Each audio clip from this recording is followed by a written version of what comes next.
Welcome to Ghouls Night Out with your hostesses, Brandy and Jody.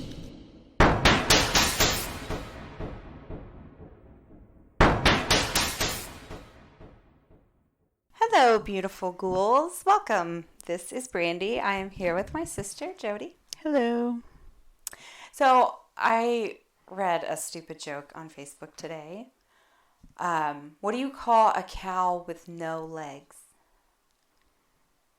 I don't know. Ground beef. Oh my gosh. Oh, it's so stupid. Okay, so I have facts to start off with, and I really hope I haven't read these yet. First one, butterflies taste with their hind feet. Oh, that's weird. Yeah. A group of crows is called murder. Yes, I knew that. Tomato sauce was sold in the 1800s as medicine. I thought they said that about ketchup. Oh, well, tomato sauce and ketchup are really similar, so maybe. They said that about coffee, too, I think. I don't know. Coffee was medicinal at one point. It is medicinal. It is, yes. Can't live without it.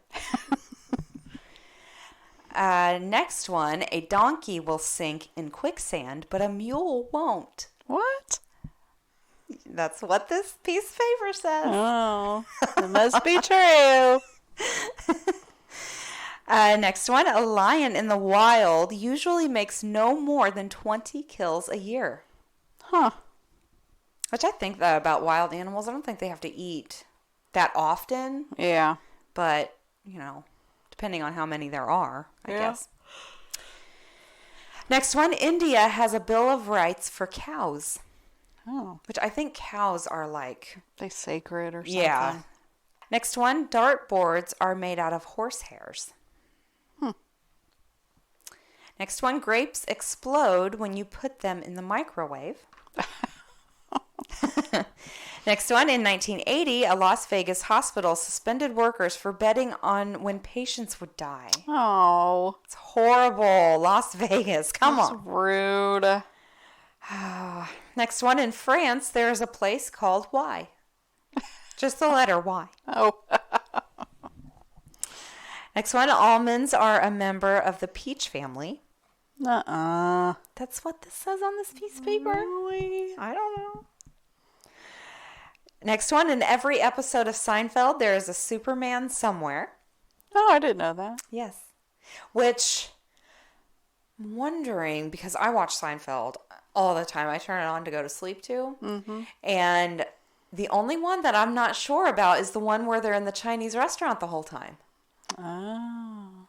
And I'm wondering if there's that one, and there's also the one where they're looking for their car in the garage. Mm-hmm. I need to see. Actually, I think there's, because Jerry and George get arrested for peeing in there. And I think in the office that they sit in, I think that's where the Superman is in that one. But yeah, the one in the Chinese restaurant, I don't remember where it is. I'll have to watch that one again. Next one, a male seahorse carries the eggs, not the female. Next one, half of all bank robberies take place on a Friday. That's when everyone's get paid. And that's exactly why that's dumb. Mondays, everyone is doing the drop-offs in the drop-off thing. Monday morning is when...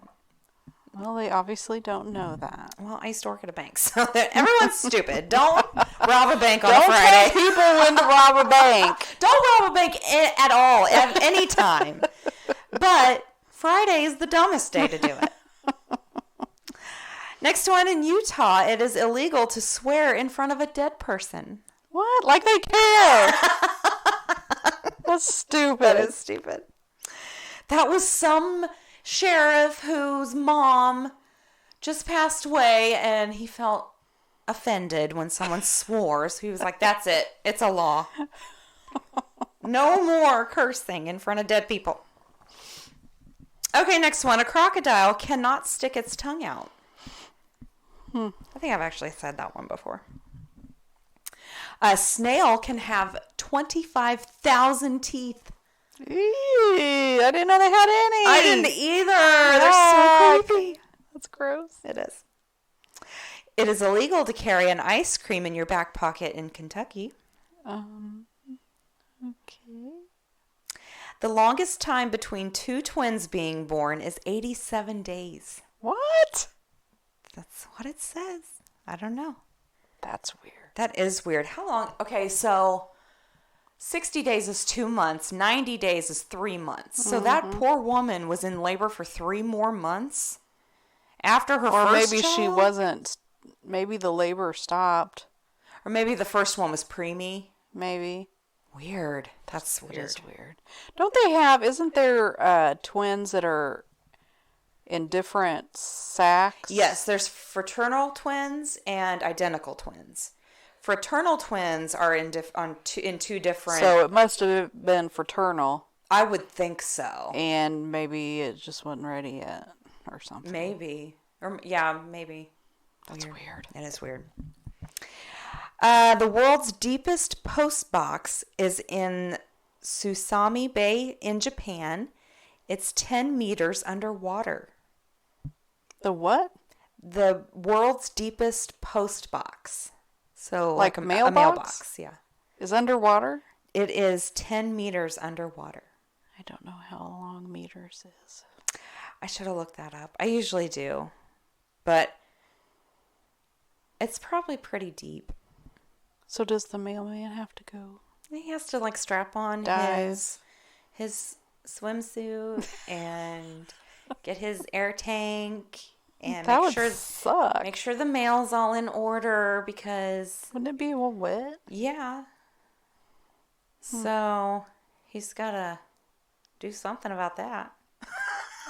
That is horrible. Poor mailman who gets that route. That's always the newbie. All right. In 2007, an American man named Corey Taylor tried to fake his own death in order to get out of his cell phone contract without paying a fee. Oh my gosh. It didn't work. Seriously? Oh, that's so stupid. Next one, the oldest condoms ever found date back to the 1640s. They were found in a cesspit at Dudley Castle and were made from animal and fish intestines. How do they know that's what it was? Sexy? What? Animal and fish intestines? No, how do they know it was a condom? Oh, I don't know. That's a great question. Maybe they found some presents inside. Yeah. Let's move on. Okay, everyone has a unique tongue print, just like fingerprints. Oh, that's kind of cool. It is.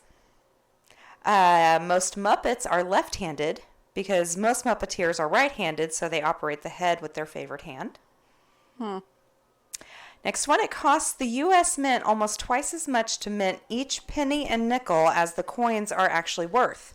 Taxpayers lost over $100 million in 2013 just through the coins being made. I'm surprised they don't get rid of coins. I mean, yeah, but I don't know. Money is just stupid anyway. Well, yeah. Next one, light doesn't necessarily travel at the speed of light. The slowest we've ever recorded light moving is 38 miles per hour. Okay. Casu marzu is a Sardinian cheese that contains live maggots. Oh, I've heard of this cheese before. That's gross. The maggots can jump up to 5 inches out of the cheese while you're eating it. Ew, no. So it's a Wait, good the idea. maggots are still in the cheese when you eat it? The cheese contains live maggots. Who in the fuck is eating that cheese? That's disgusting. Well, if you do, the maggots can jump up to 5 inches No. out of the cheese as you're eating it. So it's a good idea to just shield it with your hand to stop them from jumping into your eyes. Or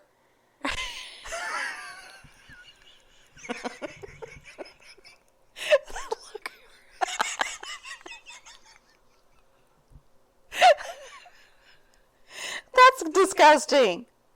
Who is going to eat maggot cheese? That's gross. I don't know. Especially if they're going to go in your eyeballs. What if it goes up your nose? Well, you have to shield the cheese.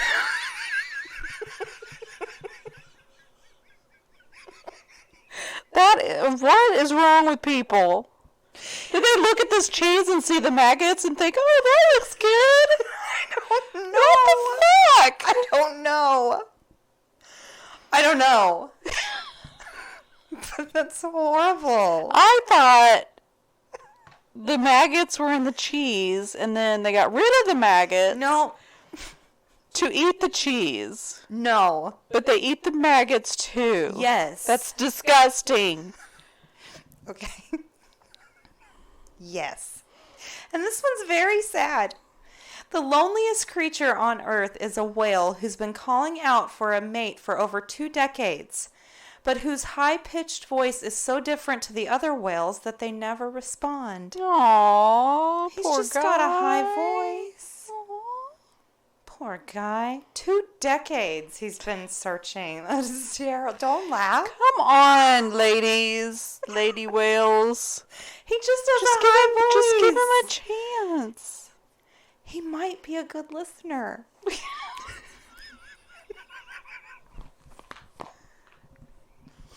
Okay, next one. During World War II, the crew of the British submarine HMS Trident kept a fully grown reindeer called Pollyanna aboard their vessel for 6 weeks. It was a gift from the Russians. Oh, that's cool. Cute. I bet he didn't like it in there though. I don't think it would. Submarines creep me out. We went on a tour of a submarine once, and, you know, it was one that had actually been a submarine at one point, and it was so small in there, and there were a lot of crew members that lived in there underwater. Oh my gosh, no way. No, it's so scary. No way. Okay, next one. The first man to urinate on the moon was Buzz Aldrin, shortly after stepping onto the lunar surface. What the fuck? I mean, And isn't there no gravity? no. So he can't pee on the moon. He peed and it went flying. It just went into space. That doesn't count. No, it doesn't. And why do guys have to pee on everything? I don't know. Gosh. If you'd like to answer this question, you can email us at ghoulsnightoutpodcast@gmail.com. Next one. Some fruit flies are genetically resistant to getting drunk, but only if they have an inactive version of a gene scientists have named happy hour. Did that make sense? Kinda. I'm trying to figure out why they're getting flies drunk. Yeah. I think they have more important things to do. I think our resources and money can go to things a little bit more important than why some fruit flies get drunk, but some don't. That's stupid. Do something else with your life. You're a scientist. I'm going to So get... sad. If you'd like to send me a hate email, ghoulsnightoutpodcast@gmail.com. We will read it. Next one. Experiments show that male rhesus macaque monkeys will pay to look at pictures of female rhesus macaques' bottoms. How do they pay? They're monkeys. Well, I'm sure they give them some sort of Tinder to experiment, but again, wonderful resources and money going toward Look there. at their butt. Okay, next one. The dance fever of 1518 was a month-long plague of inexplicable dancing in Strasbourg, in which hundreds of people danced for about a month for no apparent reason. Several of them danced themselves to death. Yeah, I've heard that before. Yeah, me too, which is insane. Mm-hmm. I still, is that completely a mystery to everybody? I think so. I mean, what the fuck? Okay, Sigurd the Mighty, in 9th century Norse Earl of Orkney, was killed by an enemy he had beheaded several hours earlier.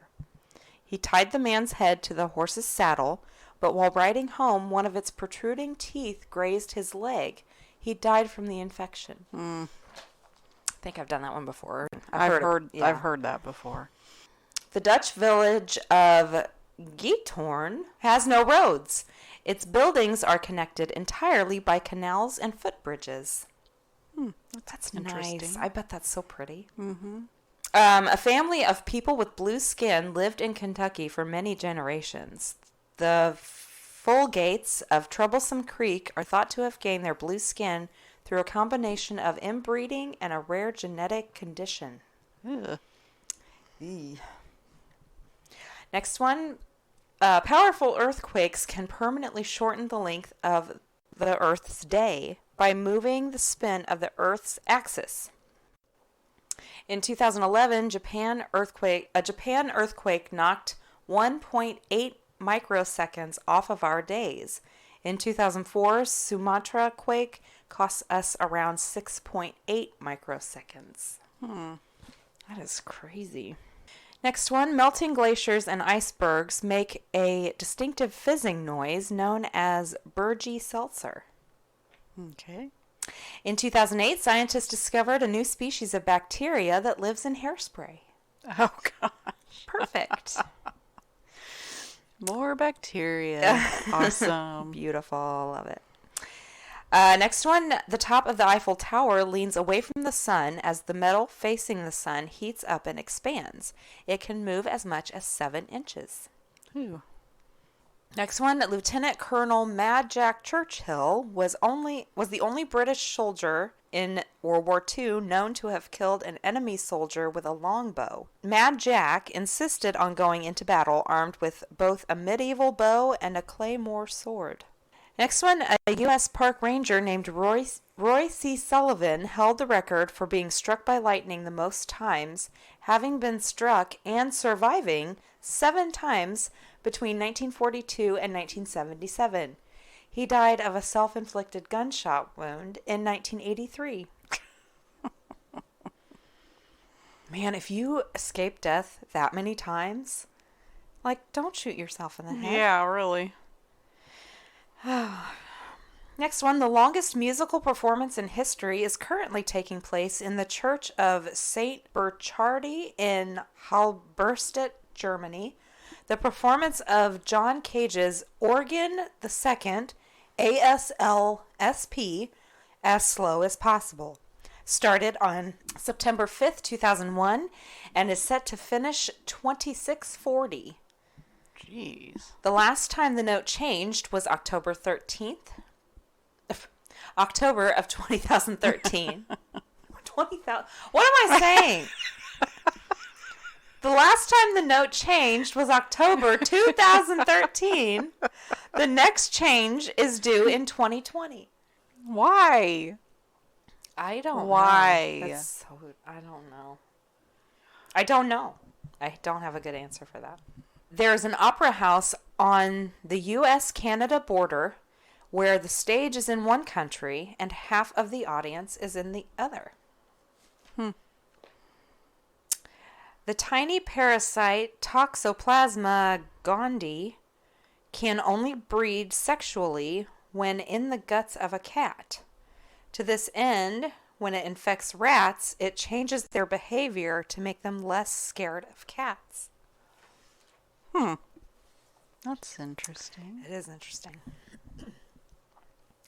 Next one, there is a single mega colony of ants that spans 3 continents, covering much of Europe, the west coast of the United States, and the west coast of Japan. And my last one, an epidemic of laughing that lasted almost a year broke out in Tanzania in 1962. Several thousand people were infected across several villages. It forced a school to close.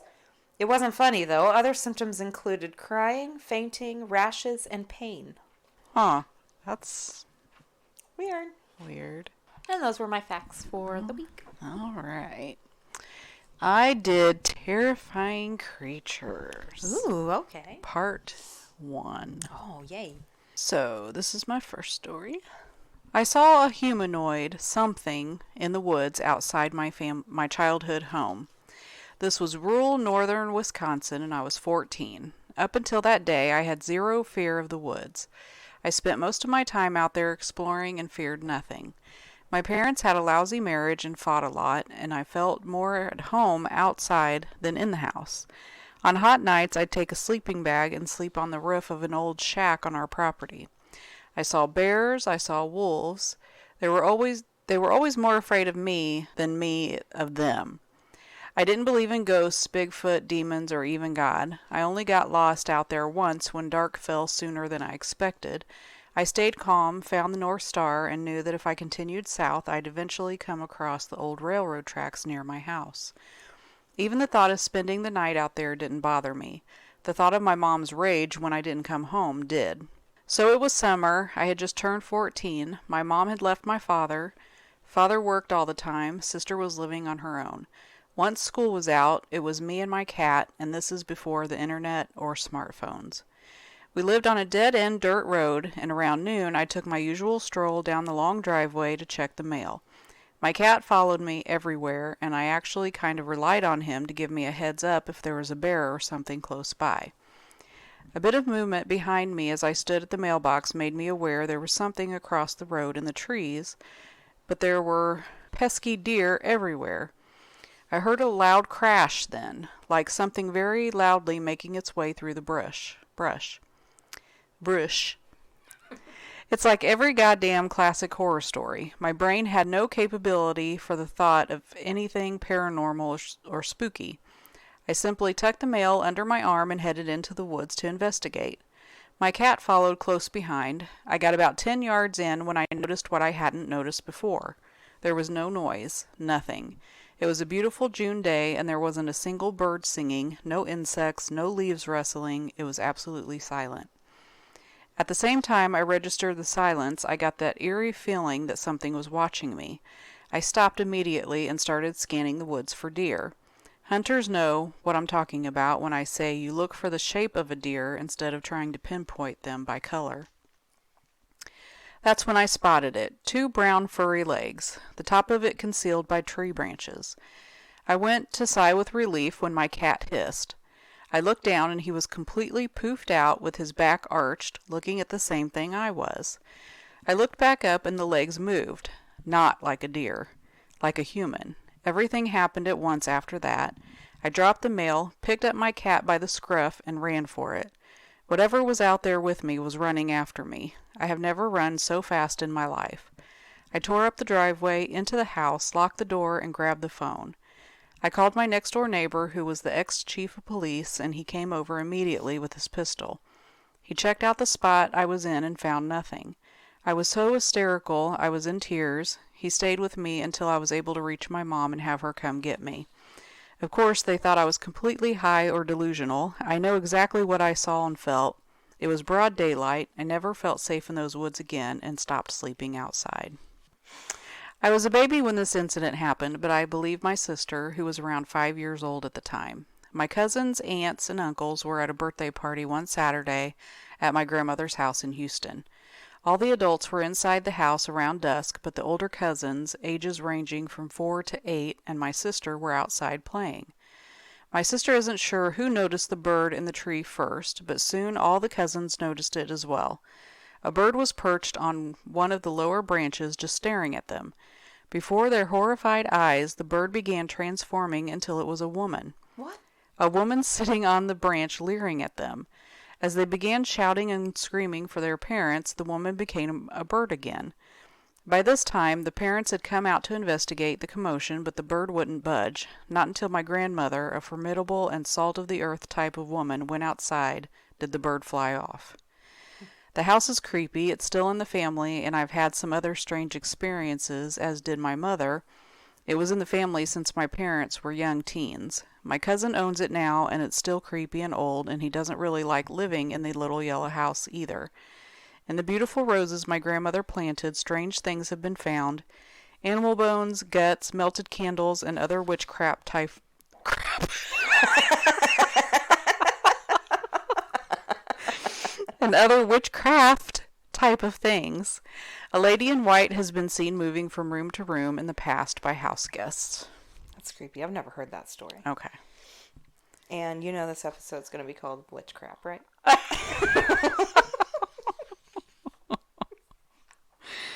Oh my gosh. Okay. Witnessed an alien abduct. I had trouble too, so don't feel bad. Witnessed an alien abduction back in 2001.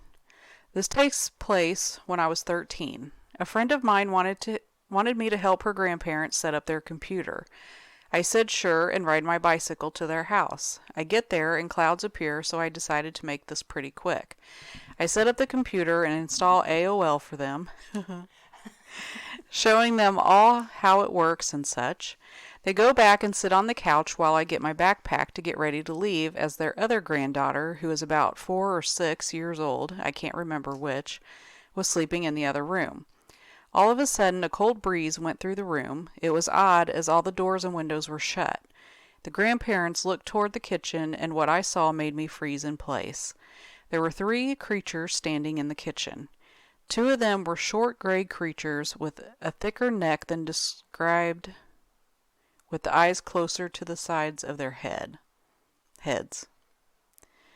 They wore silver jumpsuits. In between them was a taller creature looking like a humanoid mantis wearing a black robe with a yellow stripe going down the middle. They walked to another room and a minute later returned with the robed creature carrying the granddaughter in its arms. What? It's looking at me, and I get the feeling it knows who I am. I don't know why I got the feeling, but I did. I was very scared, more of the situation than of them, and the grandparents were looking at them too, but not doing anything. I decided to say screw this and fought off all the fear I could and clumsily charged toward them. I didn't even make 3 steps. Grandfather stopped me and told me they will bring her back. The creatures didn't move and continued to look at me. I couldn't get any words out of my throat because I didn't even know what to think at this point. All of a sudden, the light stretched around them and they vanished. An odd glow remained for a few seconds before fading. After a minute of awkward silence and the grandfather repeating that she will be brought back soon, I decided to leave. I rode my bicycle back home fast as I could without looking back to see if some ship was hiding in the clouds. Nothing was there, and I didn't sleep that night. I got home.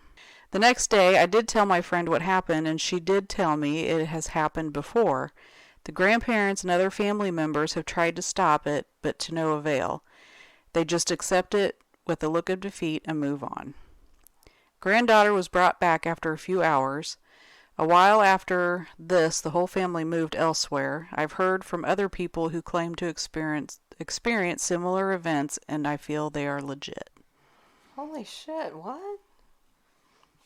That's crazy. They're just like, she'll come back. Well, if they've tried several Yeah, times. what are you going to do? Yeah, that's horrifying. Oh my god. I didn't like that story. Sorry. Okay, so I used to live in Vancouver, Washington, on a cul-de-sac, Orchardale Court. It was a T-shaped cul-de-sac with another road going off the side of the T.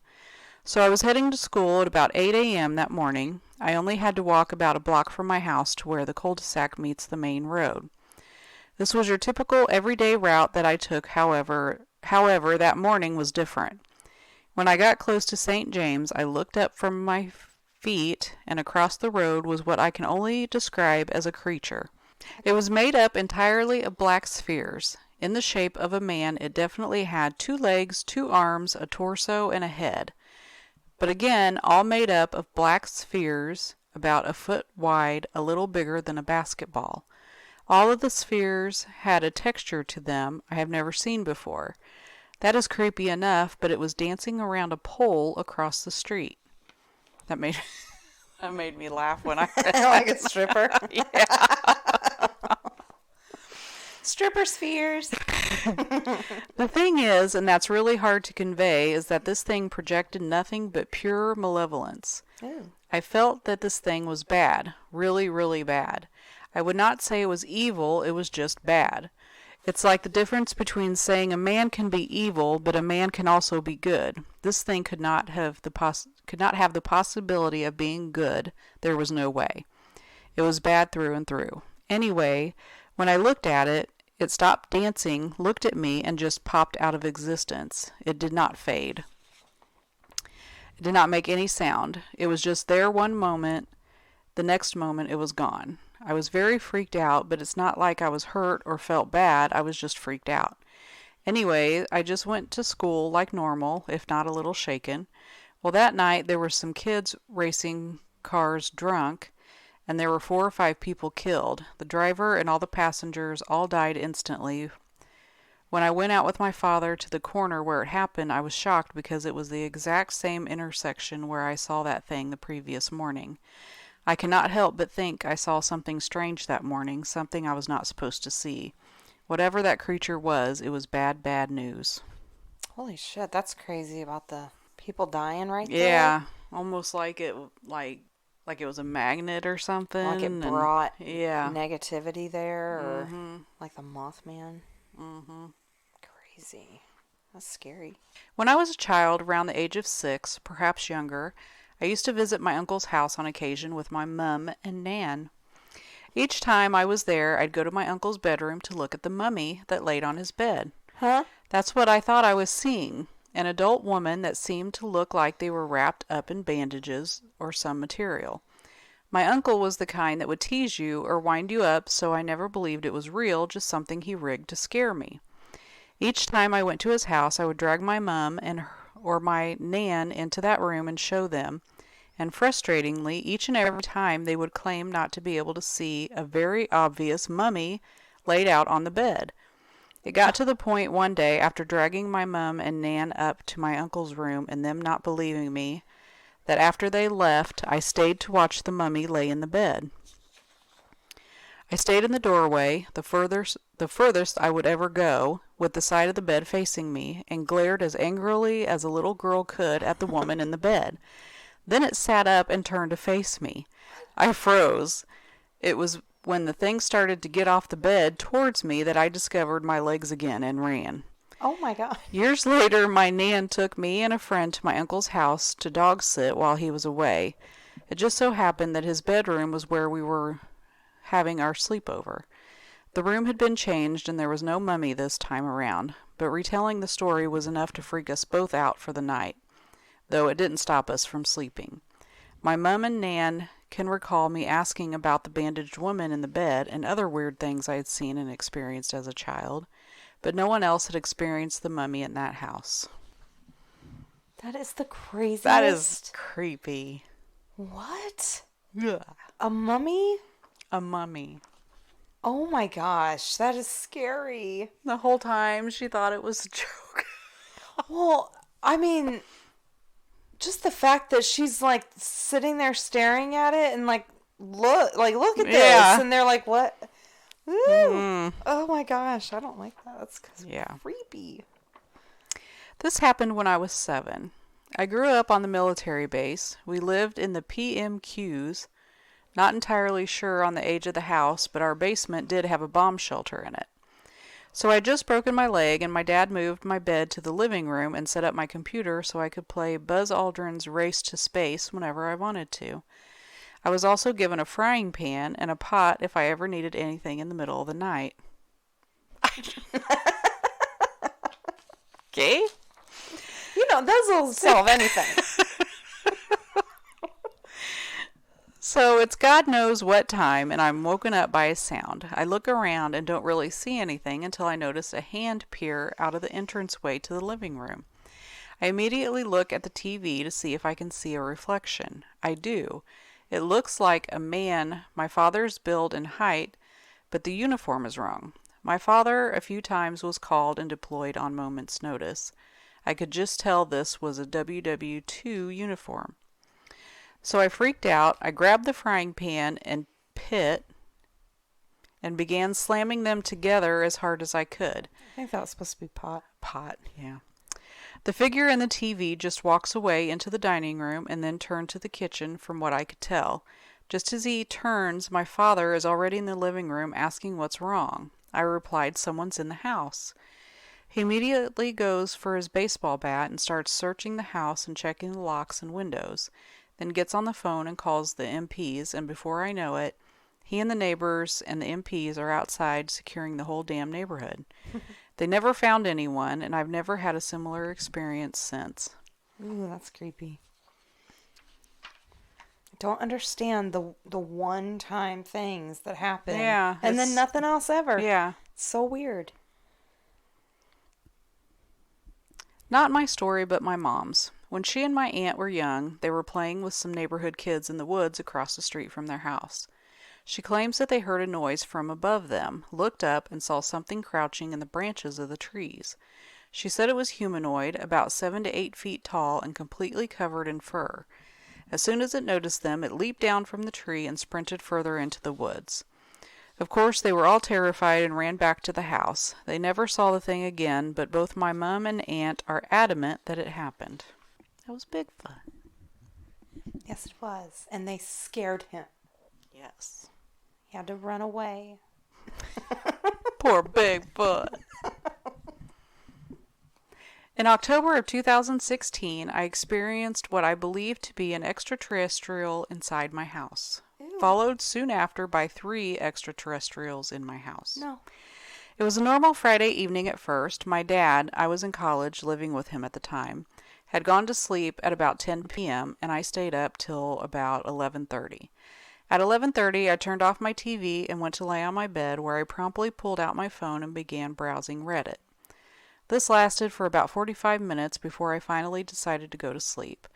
I realized that my throat felt a little dry, so I got up to get some water from the fridge.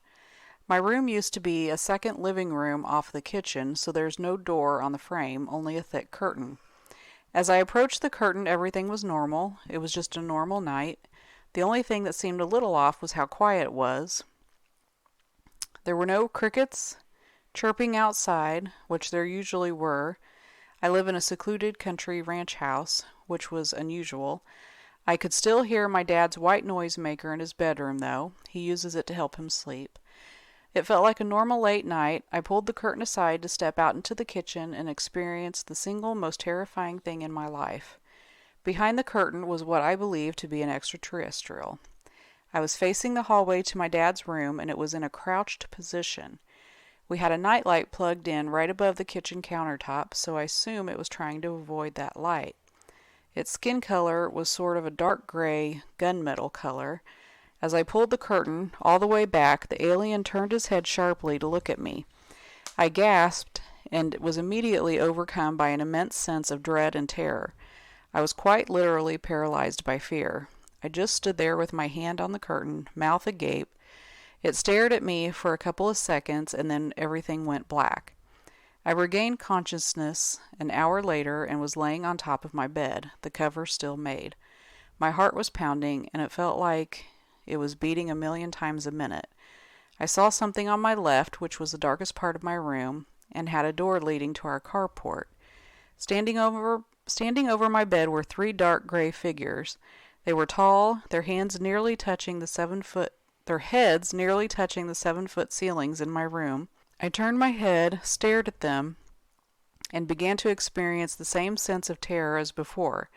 It was the exact same sense of dread and paralysis. I was unable to move, unable to speak, unable to do anything except look. This time they looked at me for much longer than a couple of seconds. It felt like it lasted a full minute or more. At the end of that minute, the being in the middle leaned in a little bit and moved its hand toward my foot. It tapped its finger on my foot 3 times, slowly. Each time it tapped, a strange sensation pulsed through my body. It was just a weird energy that I can't really describe. After the 3rd pulse subsided, the being stood straight again, and then everything went black again. I regained consciousness yet again a minute or 2 later, still on top of my bed, cover still made, and immediately began to cry. I don't mean just a tear or 2, I mean that I was quite literally bawling my eyes out for the next few minutes. Eventually, all that emotion subsided, and I grabbed my phone from my bedside table. It was 1:33 a.m.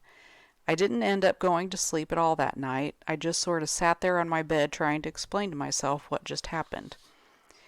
In the years since this happened, I've yet to come up with an explanation that doesn't involve aliens, demons, ghosts, or some sort of paranormal phenomenon. I thought of sleep paralysis at first, but I never went to sleep before I saw the first one. I was wide awake still when I went to get a drink of water.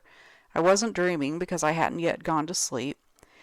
When the 3 came right after, I thought that it could be sleep paralysis, since I woke up on my bed and was unable to move or even scream when they looked at me. But how did I get in bed when the last thing I remember was looking at the first one in my kitchen? I know you hallucinate when experiencing sleep paralysis, but how did I see 3 distinct beings that essentially remained motionless? And what the fuck was that sensation whenever it tapped my foot? If it was sleep paralysis, I've never had it before and I haven't had it since. If it was the same sort of spontaneous mental breakdown, I've never had one before and haven't had one since. If it was just some bad nightmare, when did I go from browsing Reddit and getting a drink of water to asleep and having a nightmare? Every time I think about it, I get an uneasy feeling just thinking about the dread I felt that night. It makes me feel squirmy and nervous. That night felt like death, but I don't know if whatever was in my house or whatever I imagined was malevolent. I don't know if they hurt me or did anything to me or my dad. I don't know if I was crazy, sleep deprived, or actually encountered aliens in my house. I've seen and felt some strange things before and after, including lost time, seeing what I believe to be UFOs, animals on the ranch we live on being mutilated. The lost time thing was a little freaky. I was texting my brother about Fallout 4 in the middle of the morning. I was in the middle of a response laying on the bed in my room when all of a sudden I was sitting on the couch in the first living room, opposite the kitchen to my bedroom. 7 whole hours had passed, and I didn't remember any of it. There were 2 texts from my brother about an hour apart, the first of which was him asking if I got his text. Then the second was just a couple of question marks. I was confused and didn't really know what to do. The UFOs thing is self-explanatory. I've seen lights fly over my house in the night. There is an airport about an hour away and I see planes on occasion, but these lights are always either too fast to be a plane, too slow to be a plane, or too quiet to be a low-flying helicopter. The animal mutilation thing is the saddest part for me. I've had about 10 outside cats or barn cats that I feed regularly and who keep away rattlesnakes and bugs. Most of them are spayed, neutered, and vaccinated, but new ones show up still and get pregnant somehow. Every so often one of them gets killed, be it by a mountain lion, stray dog, coyote, or other cats. It's gruesome, but it happens. But there have been a couple in the past few months that have made no sense, and all have been the same way. A single cut down the middle of their bodies, running from their jaw all the way to their genitalia. The cut goes all the way through their sternum and everything. It's always perfectly straight, and none of their internal organs or anything are damaged. It's like someone took a razor or something and slit them. We found them on our driveway and the prairie road leading to our driveway. There's never any blood, and the cat is just dead on the ground, already in rigor mortis. It makes no sense, and it makes me sad, because I've raised most of those cats from kittenhood. That is horrifying. That is scary. Could not imagine experiencing anything like that. No, not at all. Especially not in your house, man. That's like, you're supposed to feel safe and in your house, and they're coming in. I'm going to write this on behalf of my mother, who passed away a year ago and saw and heard many things that the average person wouldn't believe. To start, I live on a farm in a house that was built in the early 1900s. To date, 4 people have passed away in the house or near the house. My great-great-grandma died in a rocking chair. My great-great-grandpa was riding in a wagon down our driveway when his team of horses got spooked and he flew off and broke his neck. Oh. A hired man's wife fell down our stairs while she was pregnant and hemorrhaged and died. And my aunt died in my old bedroom at age 2. Over the years, my mother and brother have experienced many different spooky things on our property. In the early 1980s, they both heard footsteps walking up and down our upstairs hallway in the middle of the night. My brother was alone once, and he was outside doing farm chores. It says choirs. In the dark. He was maybe 500 feet from our house. He had the urge to look over, and every single light in the house was on. My mother has heard people whispering her name, and she's heard creaking in the house and sounds as if something had fallen, big crashes, etc. My father has been oblivious to everything and has never heard any of it. In 2004, my mom went outside to fill our wood stove at about 10 p.m. On her way back to the house, she got the feeling that she was being watched. As she turned to look to her right, she saw this very skinny, gray being standing below our house, staring over its shoulder at her. She got this intense feeling that it wanted her to see it. After a few seconds, it bolted away from the house. She was so freaked out that she sprinted into our house, locked the doors, and collapsed on the floor in hysterics. For years, she never told anyone the story. This was a particularly interesting experience, as in the late 1960s, our neighbor just over the hill had gray aliens walk into his barn and actually talk to him. It was investigated by some big-shot UFO investigator out of Chicago. I personally had never heard or seen anything in our house until recently. Over the years, friends have come over and saw shadow people in our house, or hear the pitter-patter of small dog feet on the floor upstairs. As I said earlier, my mother passed away a year ago, and we have her urn sitting on a table downstairs, just below my bedroom. For about 3 months, every night I was in the home alone. My dad is a trucker, so he's gone for a week at a time with a 5-day break in between. I would hear this pounding noise every 30 seconds coming from somewhere in the walls as I tried to fall asleep. I've heard crashing noises, and my dog has perked its ears up because of them. A lot of people are too freaked out to stay overnight at my house without my dad being there, and I'm starting to get that way too. Again, horrifying. Yes. Oh my gosh, I couldn't deal with that. Okay, this week I just did some experiences that people can't explain. The first one, a few years ago, a group of friends and I learned about an abandoned local cemetery. We go during the day to check it out. There are about 30 or so gravestones ranging from 80 years old all the way down to a 5-year-old girl. The newest grave is at least 70 years old. Living in a young town, I realize many suburbs bear the names of some of these gravestones. We decide to return later on that night and play hide and seek. When we arrive after dark, my perception of the area totally changes. What was scenic earlier now feels scary. All the graves are partially hidden by long grass and large dead trees around the area. We pick someone to be it and proceed to hide. I don't hide particularly well, but I remain unfound for some time, so I lie near a fence in the long grass and play on my phone. After about 10 minutes, I hear some grass around me move.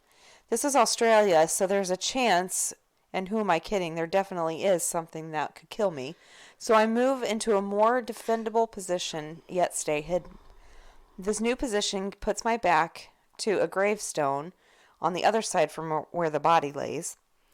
Another few minutes pass. As the wind picks up and the temperature drops by a few degrees, I swear to God I feel someone touch my shoulder. The voice of a 5-year-old girl whispers right next to my ear, "You're it." Needless to say, I freak and scream like a girl, which also freaks my friends out.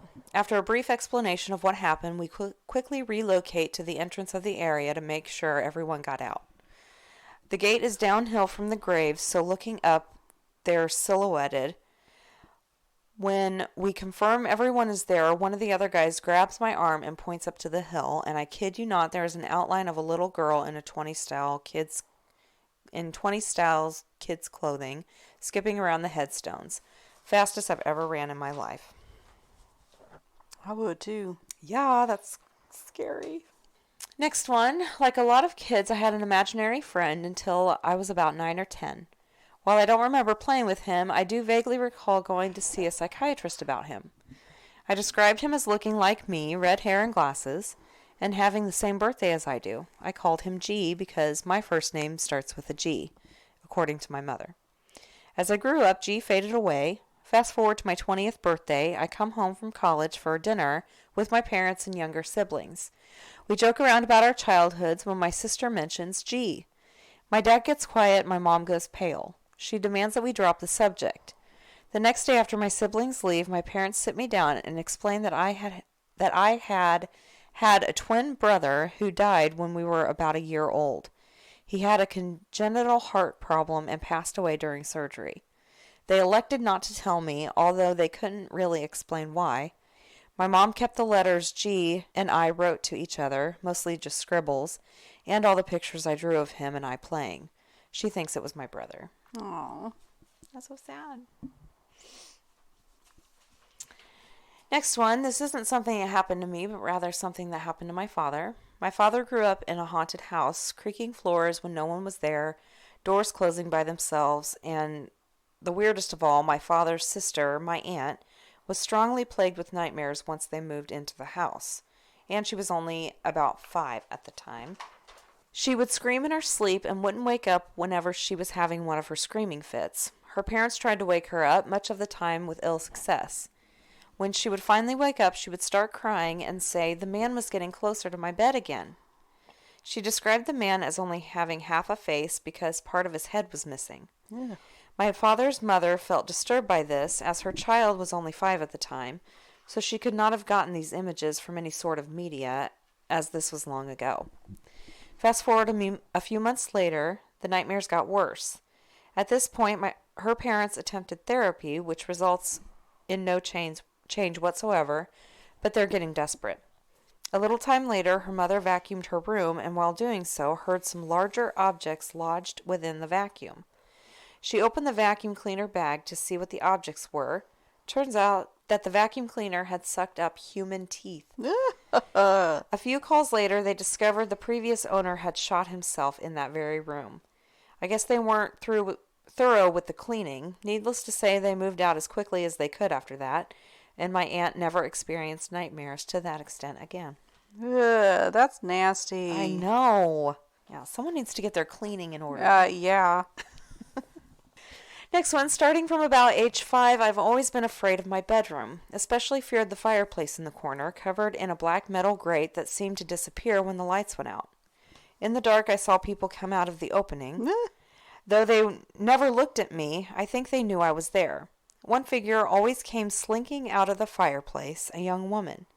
My family has always been skeptical when it comes to paranormal, so they decided it was just me being a scared kid with an overactive imagination, and the, quote, dreams would go away. Eventually, every night I became so terrified to go to sleep I fought them, kicking and screaming while saying I don't want to go to sleep, and refused to go until threatened by my parents. I finally convinced them to paint over the metal grate of the fireplace, and to this day it's painted bright white. I continued to be terrified of the room, and eventually, at 14 years old, started sleeping on the floor because the nightmares wouldn't stop. Despite therapy and medication, I was diagnosed with schizoaffective disorder at age 12 because of hallucinating that same woman. Red hair, petite, lots of makeup, dark eyeshadow, and bruises all over her face, so it was so swollen it was hard to see her eyes. Last week, my mom finally told me something she avoided telling me for years. While I was still a kid, the fighting over bedtime got so bad that a neighbor heard the screaming. We live in New York City, so she was across the wall. She's about 70 years old, and she lived in her apartment long before we moved in. She was worried by the screaming because of the previous events that took place there. Apparently, a drug dealer lived in our house before we moved in and committed a murder inside the house, in my room. He beat her to death and stuffed the body in the fireplace. Oh my gosh. Ew, I just got chills. I did too. It's so creepy. Okay. One of my close friends lived next to a house that was always vacant. It would sell, people would move in, only to up and leave shortly thereafter, and the house would go up for sale again. One summer, when the house was listed again, and the last family had moved out, we decided to go take a tour, bringing along a jack-in-the-box we'd picked up in a demonstration of poor judgment. I think it would be cool to play chicken with whatever was haunting the house. My friend is quite skinny, and they crawled through the dog door in the kitchen, opening the back door for me to come through. We explore the rooms and find them rather nondescript, just a typical 50s-style bungalow house with a similar layout to my friend's home. Lots of fine woodwork and built-ins. After we determine the house really isn't that creepy after all, we sit down in the dining room on the floor, across from a little horseshoe-shaped nook in the kitchen, with a kitchen table and a built-in bench. It's dusk, but the windows don't have curtains, and it never gets dark in our city. At this point, we've been in the house for maybe 25 minutes, and after we eat, we stay seated to digest and hang out. All of a sudden, mid-sentence, completely out of nowhere, my vision goes black, and I feel this eerie coldness wash over me. A feeling so thick I felt like it penetrated my whole body down to my bones. At this very moment, this happens. My friend screams. Oh. At that very moment this happens, my friend screams. I cannot see anything and grope around trying to find something to grab onto while the feeling of unease and cold remains. After what feels like hours, I feel my friend's hands in mine and he pulls me to my feet to drag me through the house to the back door. He keeps pulling on my arm and I still can't see anything. As soon as I'm outside, I feel my entire body shiver, starting at the tip of my toes going all the way up to my scalp. Unexpectedly and suddenly, I could see again. My friend is as pale as a sheet and looks absolutely terrified. I feel off and a bit gross, for lack of a better term, and am otherwise in shock. I tell my friend that I couldn't see at all until I got outside, that it felt like utter darkness enveloped me. He just stares at me, and I finally asked why he screamed. He hugs me and says he pulled me out of the house as soon as I went blind because a little girl who was completely black yet see-through crawled out from under the table we were across from and sat on top of me. What? I got chills again. I did too. What? That is so scary. Okay, next one. Alone at home in my apartment, I decide to take a shower. I lock the door out of habit, and it can only be locked and unlocked from the inside. My clean and dirty clothes litter the floor of the bathroom in 2 separate piles. When I finish my shower, I find my clothes, both clean and dirty, folded neatly in 2 separate stacks on the floor. The door is still locked and I take very quick showers, so this happened within a span of 5 minutes. I have no explanation and I get goosebumps just thinking about it. This happened about a week ago and nothing like it has happened prior or since. That's weird. It is weird, like super weird. Like when you know you didn't do that and you're alone, what the fuck? I'd be like, if you're gonna fold the clothes, Yeah, really, I got do some dishes. There's some in the dryer, and it could use a vacuum. Vacuum up any teeth that might be hanging around. You can clean up the backyard. There's a bunch of dog poop. That would be great. Do some landscaping. Okay, next one. My parents work long hours, so growing up it wasn't uncommon for them to leave my sister and me by ourselves. One such night, we were downstairs watching TV. We hear banging from upstairs. We assume our cats are fighting, so we head up to sort them out. However, when we reach the upstairs, we realize the shower is on and the door is locked. We go back downstairs and huddle together, convinced we're about to die. After hearing more banging, my sister decides to brave it and gets a spare key to the bathroom. She opens the door to find the bathroom window wide open and the shower on full blast. We still don't know what happened that night, but I get shivers thinking about it. Weird. Did someone break in their house to turn the shower on? What is that? Next one. I'm in Italy staying at a friend's house and wake up in the morning to find my husband's name written in dust on top of a dresser. Alone in the room, only I could have done this, and sleepwalking isn't a trait I possess.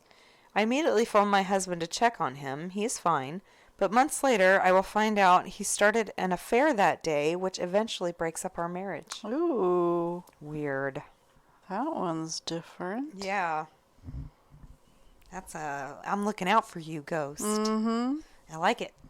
Girls got to stick together. That's right. Okay. Next one. I grew up in a small town in central Pennsylvania. With nothing to do, nowhere to go, my best friend and I hung out constantly. We were inseparable. One night while my parents were out of town, we decided to have a bonfire late on a dark, foggy night. We head out to start the fire about an hour before anyone showed up. Once the fire is lit, my friend goes inside to grab some booze from my room while I was in the bathroom. After I finish, my friend is nowhere to be found, having up and left. After that night, he never looks me in the eye, avoids me as much as possible, and never comes over again. A few years later, I see his sister at the supermarket, and we start talking. The conversation turns to my friend, and eventually I ask why he stopped talking to me.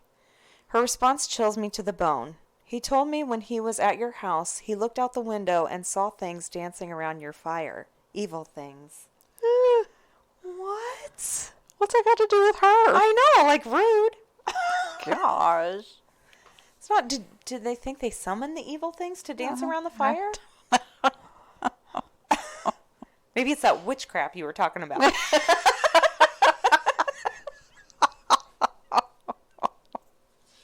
Hey, that's a thing.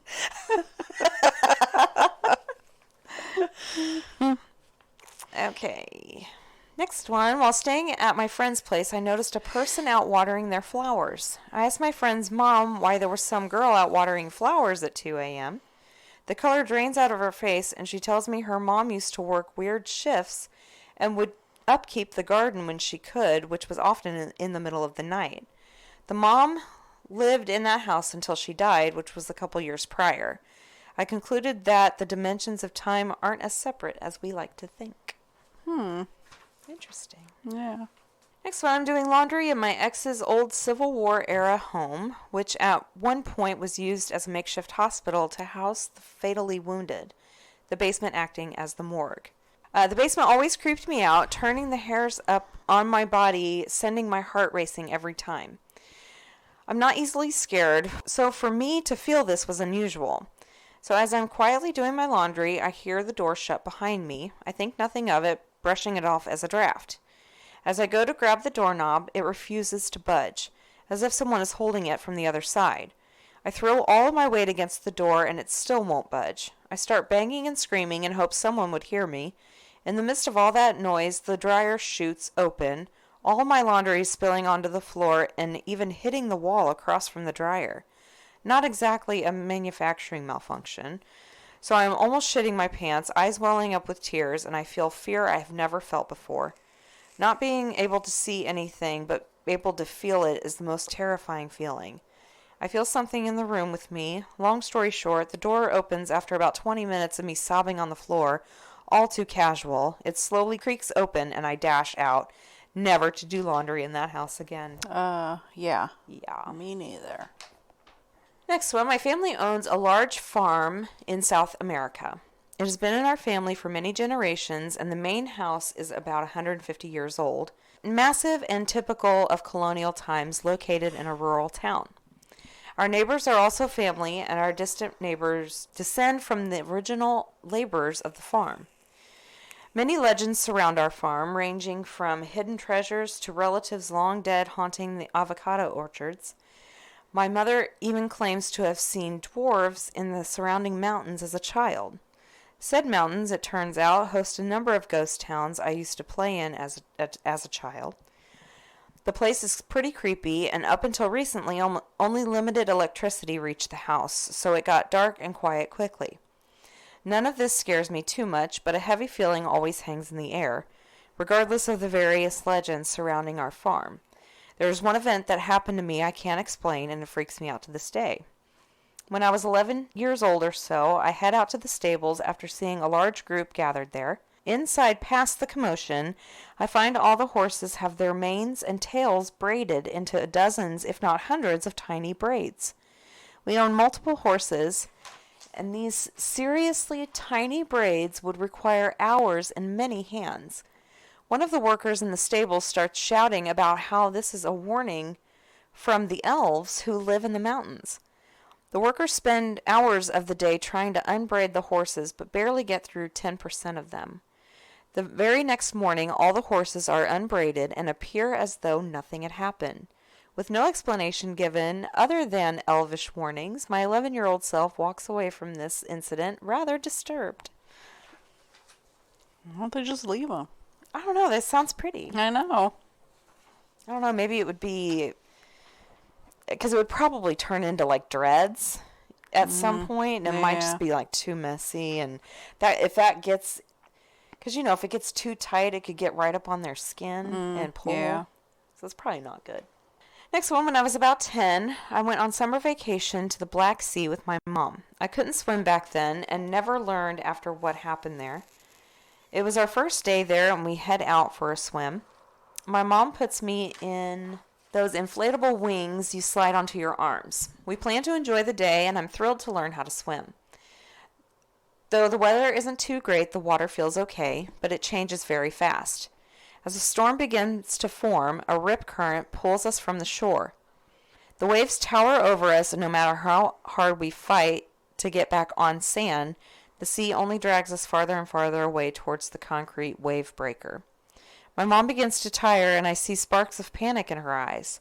We hold on to the concrete, but there's no way to get away from the water and on top of the pier. All the people from the beach have left, and our cries of help barely carry over the din of the sea. Suddenly, a lady appears in the water next to us, with no indication where she came from. She tells us of a ladder on the other side of the pier, and while we're doing our best to hold on to the metal on the side of the pier, she disappears. Again, we don't see where she goes. The waves are at their hardest, and the only way for us to survive is to swim underneath the pier where the waves are hitting the concrete. With just one chance at it, we patiently wait for a few-second window between the waves, swim under the pier on the other side, and find the ladder. To this day, we don't know who the woman was, but she saved our lives, and that day I decided to make sure my life was worth saving. I have no idea how old she was, and I've always been horrible at guessing ages. Off the top of my head, I'd say in her 30s. But under the given circumstances, I can't be sure. It was ridiculously odd for her to be there and then just disappear. She could have just gone to the other side of the pier, as she suggested to us. I will ask my mother about it, but the last time I tried to talk to her about this incident, she too recalled how odd it was for the woman to appear, then disappear. It's guardian angel. Yep. Next one, I remember a time my family spent time at my grandparents' house. My grandpa built an entire house from scratch, even the basement, though it was unfinished, cheap carpets covering a dirt floor. There were 2 bedrooms on the top side of the room and an open space for watching television or simply lounging. It was a pretty plain room with concrete block walls and plain wooden doors. There was a gap from the bottom of the door to the floor, at least a 3-inch height difference. My family and I were staying in one of the bedrooms for the night, all in sleeping bags except for my mother, who is sleeping on the only mattress in the room. I wake up in the middle of the night feeling someone tugging at my sleeping bag as if I was heavier than they thought. Thinking it was my sister playing a prank, I told her to stop. My family wakes up to see me being dragged from one side of the room towards the door. I fully awake and jump out of my sleeping bag, only to watch it quickly be taken under the door into the other room. I can't sleep alone and sleep next to my sister. The next morning, I find the sleeping bag on the opposite side of the room, tossed aside. That's scary. That's creepy. And this is my last one. When I was 16 and learning how to drive, something happened to me that still creeps me out a bit to this day. I'm out in a driving school vehicle with a driving instructor about an hour into a 2-hour session. It's not my first drive, so I am cool and collected. We head down this road and approach a stop sign, still visible in the remaining daylight. I'm going maybe 35 or 40 miles an hour on the edge of a residential area, with no homes along either side of the road I was traveling, or down the cross street at the stop sign. As we approach the sign, I see people stopped on the cross street waiting, maybe 200 or 300 yards away from the stop sign. And the driver instructor says to me, "Make sure you stop at the sign ahead." I think to myself, why would she remind me to stop at the sign? And then say aloud, "Yep, just to humor her and be nice." The sign is still pretty far away, so it feels like an odd reminder. The next thing I remember is being on the road about 200 or 300 yards past the stop sign with no recollection of stopping. I don't even know if I did or not. Just as my conscious mind picks up and realizes that we've passed the stop sign, the driver instructor turns to me and says, "Did we stop at that sign?" I look over at her, and we both knew without saying neither of us can recall if we stopped at that stop sign. We don't know what happened for those 2 or 3 minutes. That's weird. That is weird. And those were mine for the week. All right. Time for the witty wrap up. Yay, I did funny reviews. oh, yay. This is for the Orion Black Steel Casket. Oh, God. No complaints from Grandpa.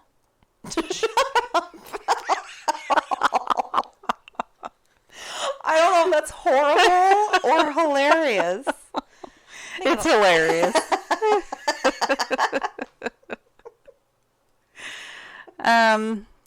This is for a robotic vacuum that did not want to cooperate. Okay. Very disappointed. Very disappointing. We named ours Bob. And let me tell you, he wasn't the hard-working man I was hoping for.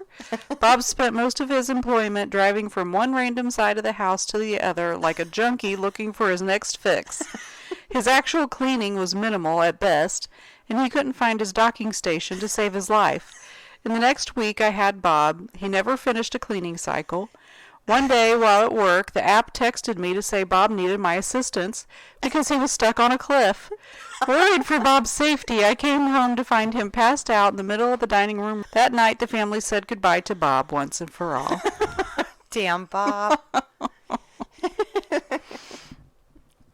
So this is for a long-lasting dog bone.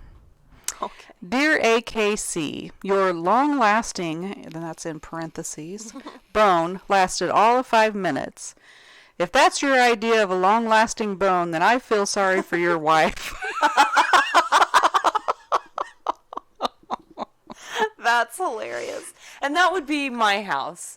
The things that I buy for my dogs, I'm like, oh yeah, this will totally last. You know, at least for 24 hours. Nope. No. 2 seconds and Yep. it's gone. Yep. This is crafting with cat hair. Cute handicrafts to make with your cat. I purchased this book as I was tired of people sitting too near me on public transport. That's fantastic. Oh my gosh. This is for Good Lube. It's lube. Not much more to say. Sometimes I like covering my body in it and pretend to be a slug while sliding around in my bathroom. That reminds me of, do you remember, wasn't it like a 5-gallon tub Yes, of yes. lube? I saw that when I was looking this up. What the fuck? Allsop Wrist Assist, ergonomic wrist rest for support and flexibility. Thanks for joining me today, team. We need to come up with the packaging design for our ergonomic wrist rest. What is our target market? Primarily people with weak, injured wrists. I would expect a large amount of them to have arthritis. Okay, shall we wrap it in plastic and cardboard and make it impossible to open? Yes, ideal. Use all the glue. How much glue? Every last drop we have. Make those limp-wristed weaklings suffer. That's so true, though. They make things so I know. difficult to open. It's ridiculous. That's hilarious. This is for a scale. It's a poem by Low End Madness. I can't wait. As I stepped on the glass, a blue light caught my eye as the digital numbers began climbing so high. And just then it hit me, as I looked at my weight, that my body is fat, but the scale is great. Oh my gosh.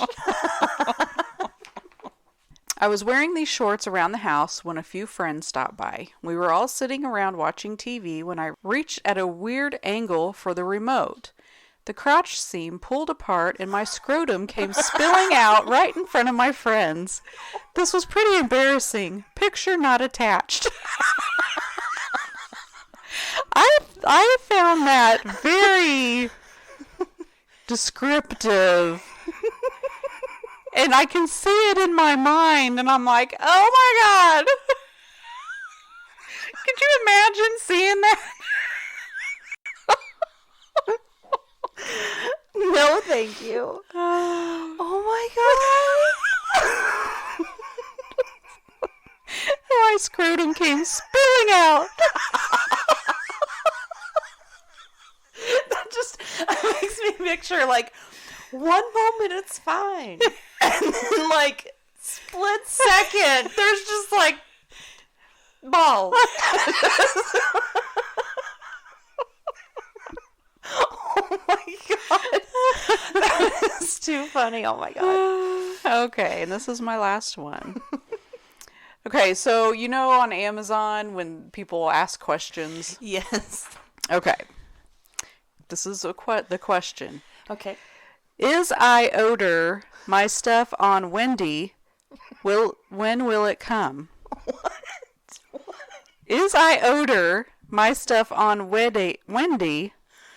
When will it come? Answer. If you order on Wendy, you may get your stuff on Trudy or maybe Freddie. Hope that helps.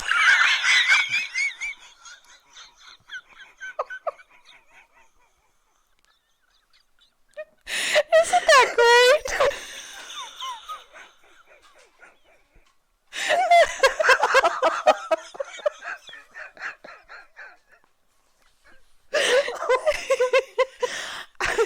Sometimes I love people. That is hilarious. Could you imagine getting a question like that? You're like, what the fuck? Well, you know, that's so funny because they send you emails like, you ordered this person has a question, will you answer it? And you like click on it. Could you imagine, like, what? That is hilarious. Is I order my stuff on Wendy, when will it come? So I'm assuming if I ordered my stuff on Wednesday, Yes. when will it come? Yes. Okay. You order on Wendy, you may get your stuff on Trudy or maybe Freddie. Hope that helps. That person was probably like, dumbass. How rude. Oh my God. That's hilarious. That's all I got. Oh, okay. Oh, that was hilarious. Okay. Well, thank you so much for listening. We appreciate it. Please rate, review, and subscribe wherever you listen. You can look us up on Facebook, join the group, send in your emails. We still need them. goalsnightoutpodcast@gmail.com. This coming up week is Thanksgiving, so all of our American listeners, happy Thanksgiving. And just in general, we are so thankful for you guys and your support. Please continue to tell people about us so we can maybe get some stories in here. That would be so wonderful. So happy Thanksgiving, and we'll talk to you next week. Later. Bye.